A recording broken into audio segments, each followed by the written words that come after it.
Bakit nga ba ako umakyat ng Mount Apo?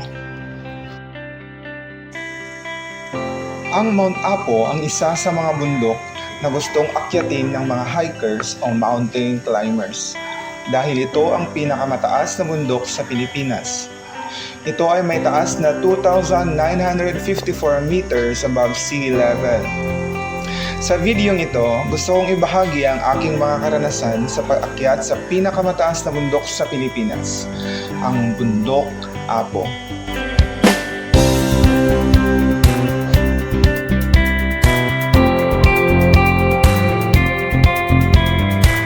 So, nagsimula ang akyat namin ng 12:30 ng umaga, ng gabi pa yan, madilim pa. Tapos, nakaabot na kami ng Camp Gudi-Gudi mga 4:27 na. So, bali mga 4 hours yan na akyat baba. No, kasi doon sa Kapatagan Trail, mula sa Sitio Paradise, umpisa pa lang ng akyat mo, assault na kaagad, paakyat na kaagad. So, umpisa pa lang, hihingalin ka na talaga.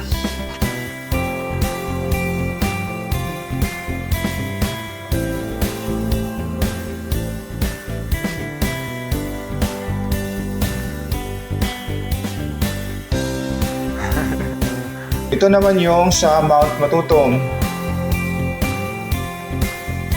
Ito naman yung mga sulfur vents. Dito kami sa kabila, guys.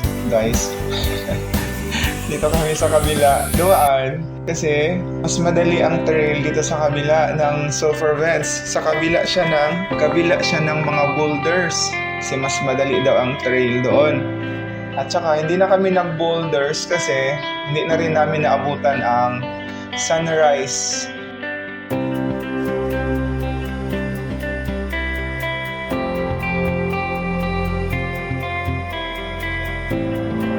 Mga 7 na yata ito, no? So dito na kami nag-breakfast, kumain na kami. So yan yung dala namin, DIY kasi kami. Sabihin ng DIY, kung aakyat ka, sa'yo yung pagkain mo, dadalhin mo yung pagkain mo, ikaw mag-prepare ng iyong pagkain. So sa akin dyan, ang binili ko ay Chicken Joy. Chicken Joy yung binili ko dyan. Alam niyo na kung saan yun mabibili. Wala lang yung kanyang karton. So, yun yung pagkain ko dyan sa Mount Apo breakfast.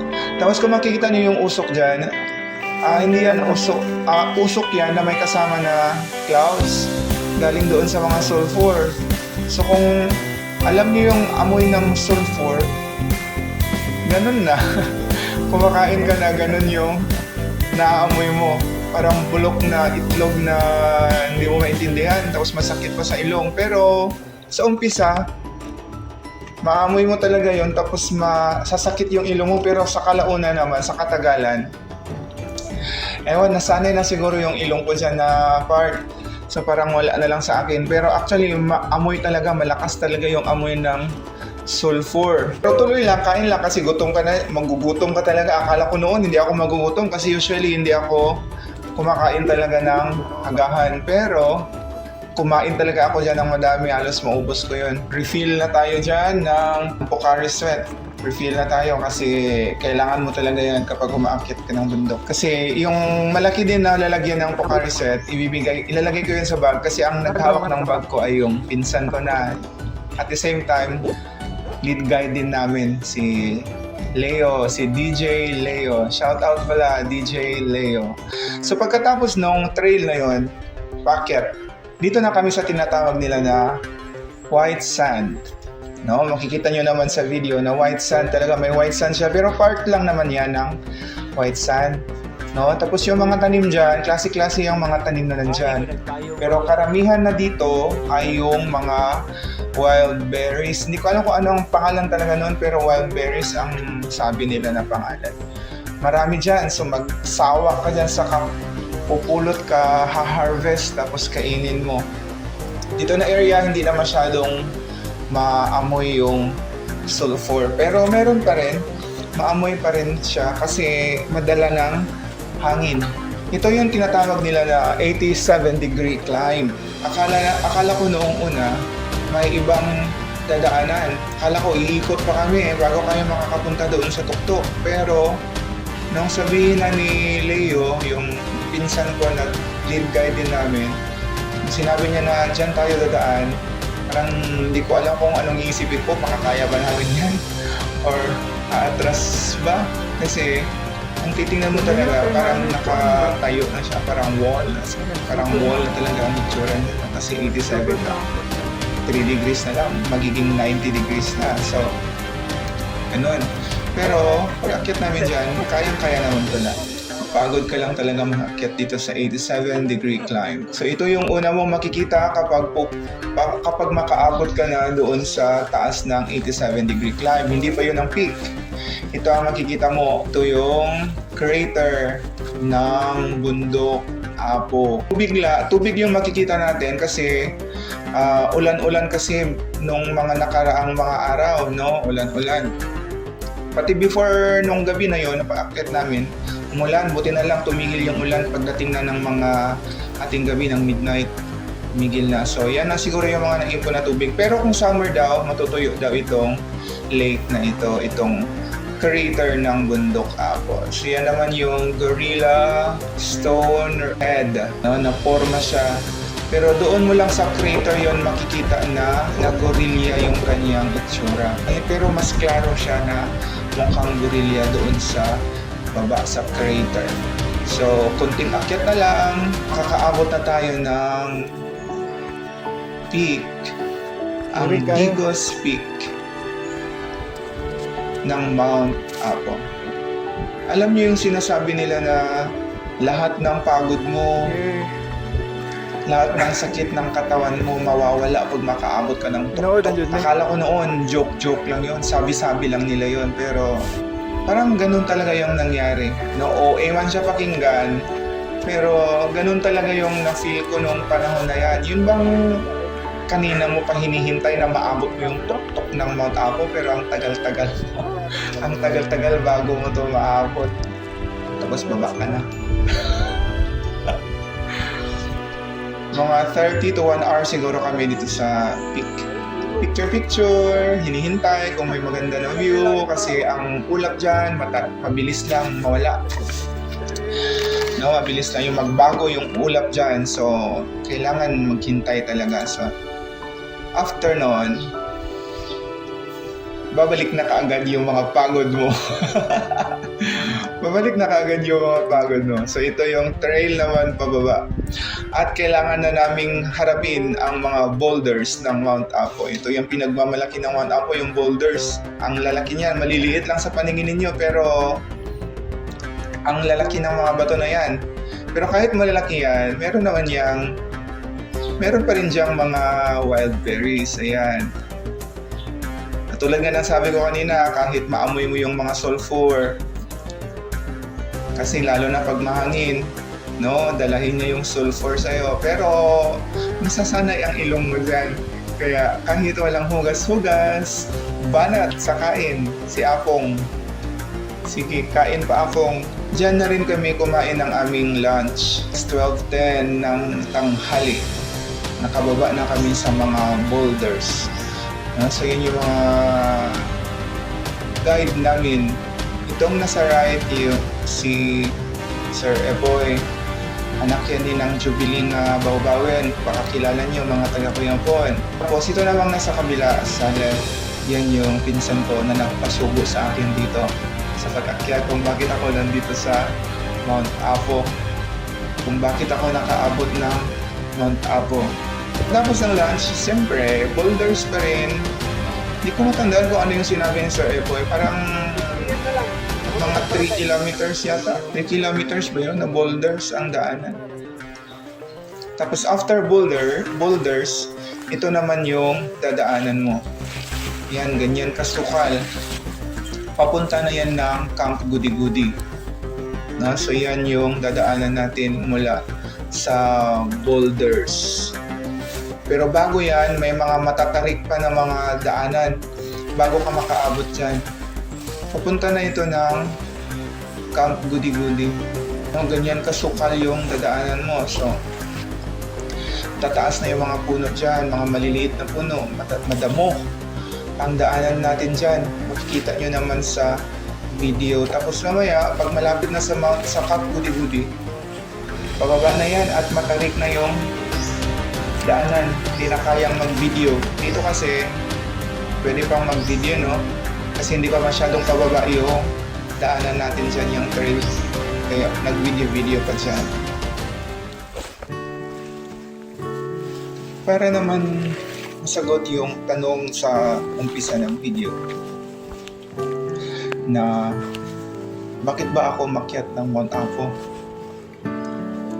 Totoong sagot talaga doon. Hindi ko din alam. Hindi ko rin alam kung bakit ako umakyat ng Mount Apo. Kasi nung nakita ko yung post ng pinsan ko na si Leo, nag-chat ako sa kanya. Nagtanong kung kaya ko ba yun? Kaya ko ba akyatin yung Mount Apo? Sabi naman niya, kaya daw. Basta mag-jogging lang daw araw-araw. So, doon. Hindi ko rin alam kung bakit naniwala din ako sa kanya, no? Hindi ko alam kung bakit ako naniwala sa kanya. Kasi wala akong experience sa akyat-akyat. Complete beginner ba kumbaga sa hiking? O baka dahilan na rin siguro yung experience ko na problema sa mental health. Hindi ito alam ng nakararami, no, na dumaan ako sa problema sa mental health. Kung akong magdadiagnose ng sarili ko, kahit hindi ako doktor, base na rin sa aking mga nababasa, nakikita sa social media, no?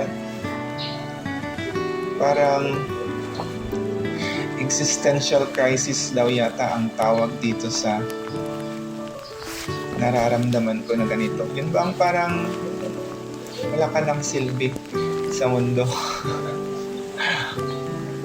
Wala ka ng silbi, or lahat ng ginagawa mo wala ng importansya, pati trabaho mo wala ng importansya, mas worse pati yung trabaho mo sa simbahan parang wala na ring importansya, walang dinadaanan or wala kang nakikitang improvement.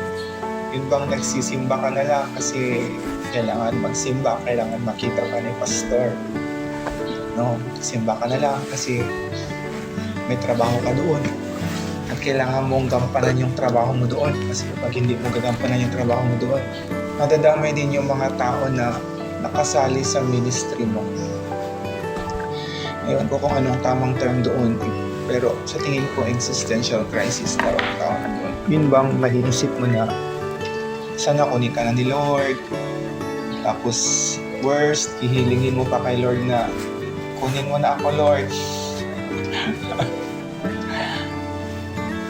Hihingin mo na sa Kanya, ipag-pray mo na na kunin ka na niya para mawala yung nararamdaman mo na ganun. Siguro isa yun sa dahilan kung bakit din ako napao at umakyat ng Mount Apo. Habang umakyat kami, hindi naman ako umiyak, no? Habang umakyat. Hindi naman ako umiiyak or nagmo-moment. Kasi magaling yung aming mga guide. Si Sir Epoy at saka si Leo, magaling sila. Mag-joke sila or isaywar ka nila. Yun bang umpisa pa lang ng trail, nakita na nila na pagod ka na. Sabihin ba naman sa'yo na pwede pa tayong magbalik, pwede pa tayong bumalik. Sabihan ka ng gano'n, nagbayad ka ng malaki. Nagbayad ka ng malaki. Tapos pababalikin ka lang. Ano yun? Quits na yung binayad mo para umakyat ng Mount Apo. So tuloy pa rin, no? Saywar. Pero siguro sa mga iba siguro, baka bumalik na yun. Kasi ang hirap talaga, umpisa pa lang ng trail. Mapapagod ka na talaga. Hindi na ako naka-picture pagbaba namin ng Mount Apo doon sa Sitio Paradise. Kasi pagbaba talaga namin, magpapa-thank you Lord ka na lang talaga kasi nakababa ka na. Tapos na yung paghihirap mo. At saka, yun bang bigla mong mararamdaman yung lahat ng sakit ng katawan, lalong-lalo na sa sakit ng paa, sakit sa binti, sakit sa legs. Yun bang mas gusto mo nang nakatayo? Kasi ang hirap-hirap nakatayo ka tapos uupo ka. Ang sakit-sakit sa legs at saka sa binti nun. Yun yung dahilan kung bakit hindi rin ako naka-picture-picture doon sa pagbaba namin. No? Yun talaga yung kung sa Bisaya pa, sa Cebuano pa, yun yung tinatawag nila na pamaol. Sabi naman ng pinsan ko, sabi ng mga nakaakyat doon na normal daw yun na pamaulan ka or magsakit yung mga binti mo, mga legs mo, mga paa mo. Kasi nga, mula 12:30 hanggang 12:30 ng umaga hanggang 5:30 ng gabi yung hike. Isipin mo yun, mga 19 hours ka naglalakad-lakad paakyat at pababa ng Mount Apo. So, ganun no. Kaya sa mga gustong umakyat dyan ng Mount Apo na mga beginner kagaya ko, suggest ko sa inyo na kung kaya lang din naman ang katawan nyo ng malamig na klima, mag-camp na lang kayo doon sa taas, doon sa Camp Gudi-Gudi. Mag 2-day hike kayo, yung gawin itong ginawa namin na day hike. Kasi ang hirap ng day hike. Tinatawag na namin ito na die hike na siya, die hike. Kasi halo-halo na talagang mararamdaman mo kapag day hike ka sa Mount Apo, unless kung ikaw ay talagang seasoned na talaga, trained na talaga na mountain climber, kayang-kaya mo ito. Meron nang umaakyat na aabutin lang sila ng 13 hours, kababa na sila ng Mount Apo. Pero kami, umabot talaga kami ng 19 hours from 12:30 AM hanggang 5:30 ng gabi. So, yun lang ang pwede kong may share sa tanong na kung bakit ako umakyat ng Mount Apo at saka sa mga karanasan ko sa pag-akyat sa pinakamataas na bundok ng Pilipinas.